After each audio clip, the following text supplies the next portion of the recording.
तिला एक मोठी बातमी आहे। पुणे जिल्ह्याच्या देहू रोड इथल्या पर्यटक हे जम्मू काश्मीरमध्ये फिरण्यासाठी गेले होते।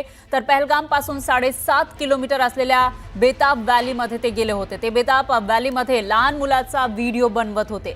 यावेळी त्या मुलीच्या पाठीमागून 2 संशयित दहशतवादी जात असल्याचं कॅमेऱ्यामध्ये कैद झालं आहे। तर पर्यटक श्रीजीत रमेशन यांनी याबाबतची माहिती एनआयएला दिली आहे। एनआयए कडून या व्हिडिओचा तपास केला जातोय। तर ज्या वेळेला इथं हे पर्यटक गेले होते आणि आपल्या मुलीचा व्हिडिओ बनवत होते त्याच वेळेला हे 2 दहशतवादी संशयित दहशतवादी त्यांच्या मुलीच्या पाठीमागून गेल्याचं दिसतंय आणि ते आता व्हिडिओमध्ये कैद झालं आहे। पुणे जिल्ह्याच्या देहू रोड इथले हे पर्यटक जम्मू काश्मीरला त्याच वेळेला फिरायला गेले होते।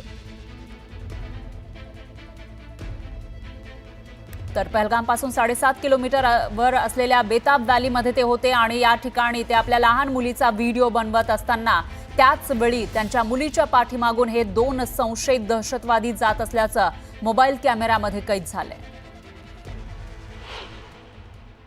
देखिए 18 अप्रैल को जो है हम लोग पहलगांव गए थे घूमने के लिए, जहाँ पे 22 तारीख को जो है जो टेररिस्ट अटैक हुआ था, लेकिन हम वहाँ पे 18 तारीख को गए थे। और 18 तारीख जाने के बाद हम जब बेताब वैली की तरफ गए, जो कि 14 मिनट का दूरी पे है, 7.5 किलोमीटर गिरता है पहलगांव से, बेताब वैली करके जो जगह है, वहाँ जाने के बाद वहाँ पे जो मेरा 6 साल का जो बच्ची है उसका रील्स हम शूट कर रहे थे।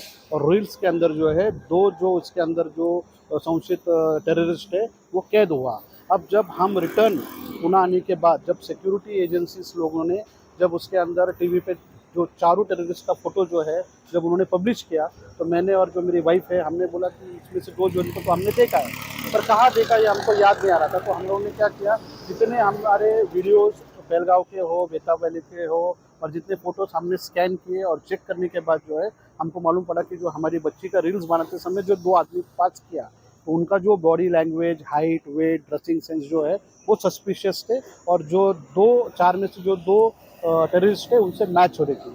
तो हमने तो आंख से देखा, तो हमको तो सस्पिशियस आने के कारण हमने जो है इमीडिएटली दिल्ली एनआईए को फ़ोन पे बताया। उन्होंने जो है उसके अंदर वहाँ का एक सीनियर ऑफिसर का व्हाट्सअप नंबर दिया, जिसपे हमने पूरा डिटेल्स फोटोज़ भेजे हैं।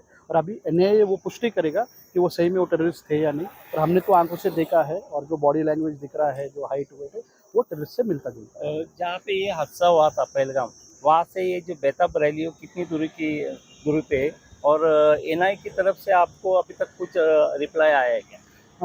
बेताब वैली जो है पहलगांव से बाई रोड जाना पड़ता है। वहाँ पे टूरिस्ट गाड़ियाँ और प्राइवेट गाड़ी चलती नहीं है। यूनियन जो है बेताब वैली के लिए अलग यूनियन है, वो यूनियन का गाड़ी में आपको चेंज करके जाना पड़ता है।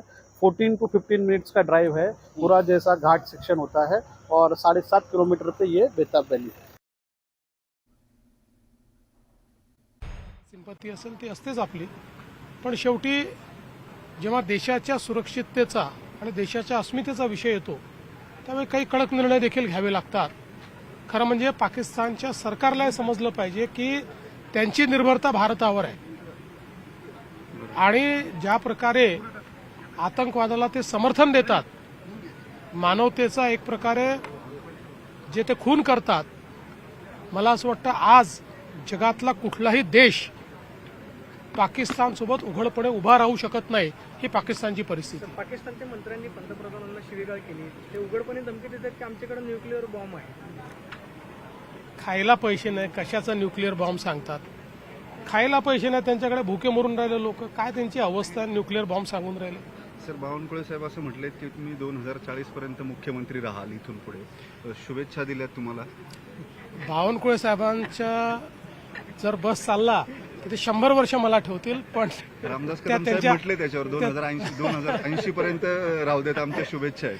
पण त्यांच्या शुभेच्छा यातला फक्त मतितार्थ आपण समजून घ्या की या शुभेच्छा आहेत, माझ्या चांगल्या करताच्या शुभेच्छा आहेत। बाकी राजकारणामध्ये रोल बदलत असतात, ते बदललेही पाहिजेत, कोणी फार दीर्घकाळ राहत नाही, त्याच्यामुळे जेव्हा माझा रोल बदलायचा तेव्हा तो बदलेल। सर, संजय गायकवाड आणखी एक वक्तव्य केले तुमच्या खात्याशी संबंधित आहेत, पोलीस आहेत, ते जर नीट राहिले तर काहीच होऊ शकत नाही। त्यांनी शिवी वापरली आहे, खरं पोलिसांनी हरामखोरी सोडून दिली पाहिजे, राज्य सुतासारखं सरळ होईल एका मिनिटात वगैरे। मला असं वाटतं की पोलिसांच्या बद्दल असं बोलणं योग्य नाही आहे, आणि मी स्वतः शिंदे साहेबांना सांगणार आहे की त्यांना कडक समज द्या, हे असं चालणार नाही, हे योग्य नाही। आणि वारंवार जर ते असं बोलत असतील तर त्याच्यावर ॲक्शन घेतली जाईल. सर, पीडित आज तुम्ही पहलगाम हल्ल्यामध्ये जे मृत्युमुखी पडले त्या दोन्ही गणबोटे आणि जगदाळे कुटुंबियांची भेट घेतली. काय बोलणं झालं तुमचं? फार काळ तुम्हाला तुमच्याकडेही शब्द नव्हते. कुणालनं तुम्हाला कपडे दाखवले रक्तानं माखलेले आणि अत्यंत हृदयद्रावक प्रसंग आहेत या दोन्ही अतिशय भावूक अशा प्रकारचा हा प्रसंग होता. खरं म्हणजे सगळेच निशब्द होते आणि विशेषतः आसावरी जगदळे यांनी ज्या प्रकारे तिथलं वर्णन केलं, कारण त्या स्वतः त्या ठिकाणी होत्या, ते ऐकून अक्षरशः कोणाचंही मन हेलावून जाईल आणि कोणाचं रक्त पेटेल अशा प्रकारचं ते वर्णन त्या ठिकाणी होतं. खरं म्हणजे गणबोटे आणि जगदळे या परिवारासोबत जे काही झालंय ते अनाकलनीय अशा प्रकारचं आहे आणि मला असं वाटतं की त्यांच्या अनुभव त्यांचा ऐकल्यानंतर आतंकवादाशी लढण्याचा जो आपला निर्धार आहे तो अजून मजबूत झालेला आहे. आणि एक महत्त्वाचा मुद्दा, जगदाळे कुटुंबियांनीच त्यांच्या मिसेस ज्या आहेत प्रगती जगदाळेंनी, त्यांनी फिनान्शियल अडचणींच्या संदर्भात सुद्धा सरकारकडे एक अपील केली आहे. निश्चितपणे हे जे 6 परिवार आहेत यांना जी काही मदतीची आवश्यकता असेल राज्य सरकार ती करेल. धर्म विचारून गोळ्या घातल्या अशा पद्धतीचं सांगितलं ते पीडित कुटुंबांनी सुद्धा खरं तर ते व्यथा मांडली.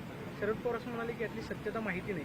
प्रकाश आंबेडकर सुद्धा असं म्हणाले की याच्यामध्ये 2 भाग आहेत. एक म्हणजे की धर्म विचारून गोळ्या घातल्या होय म्हणतात आणि एक जण म्हणतात की धर्म विचारून गोळ्या घातल्या का तर नाही.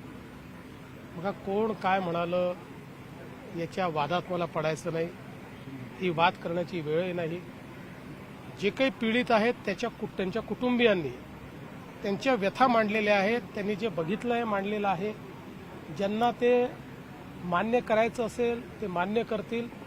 ज्यांना डोळे उघडे ठेवूनही झोपेचं सोंग घ्यायचं असेल ते झोपेचं सोंग घेतील.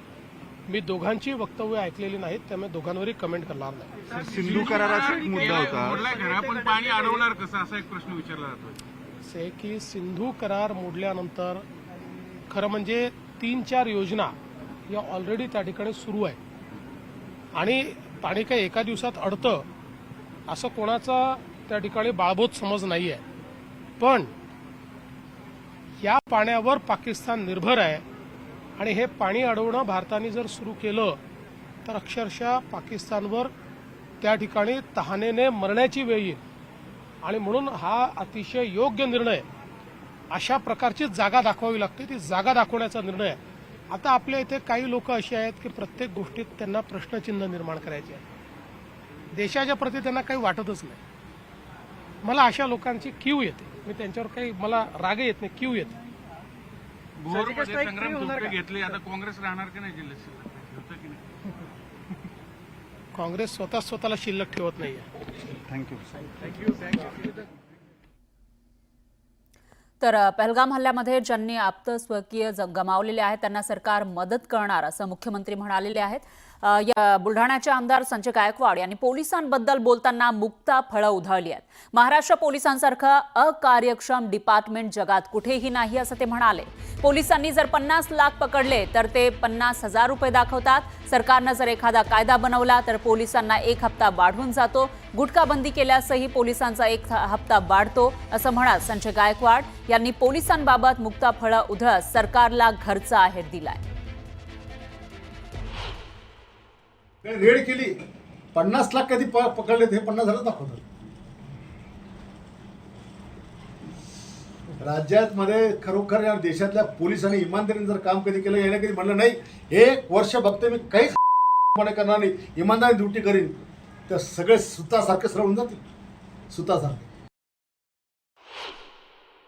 अरे पोलीस सारखं तर अकार्यक्षम डिपार्टमेंट भारतात म्हणजे आपल्या जे महाराष्ट्रात हे जगात कुठंच नसतं. पोलीस डिपार्टमेंट म्हणजे कोणताही शासनाने कायदा केला की यांचा 1 हप्ता वाढला. गुटखाबंदी केली की यानं गुटखा तयारचा यांचा हप्ता वाढला. दारू बंद केली की यानं चालू करायची हप्ता वाढला. या राज्यातल्या पोलिसांनी देशातल्या पोलिसांनी जर इमानदारीने काम कधी केलं ना तर या जगातली सगळी गंदगी खतम होऊ शकते. यांनी फक्त प्रामाणिकपणे आपलं कर्तव्य सदर क्षणाखलनी करणं आहे, एवढं फक्त यांनी चांगलं जर केलं ना तर सगळी गुन्हेगारी खतम होते. दरम्यान संजय गायकवाड यांना चांगलाच अनुभव आला आहे. त्यांचे पैसे अनेक वेळा पकडलेत असं म्हणत अंबादास आनवे यांनी संजय गायकवाड यांना टोला लगावला. की महाराष्ट्र पोलीस हे अकार्यक्षम आहे. 50 लाख पकडले तर 50,000 घेतले दाखवतात. सत्ताधारी पार्टीचा आमदार आरोप. मग त्यांना याचा चांगला अनुभव आहे. बऱ्याच वेळेस त्यांचे पकडले गेलेले आहेत.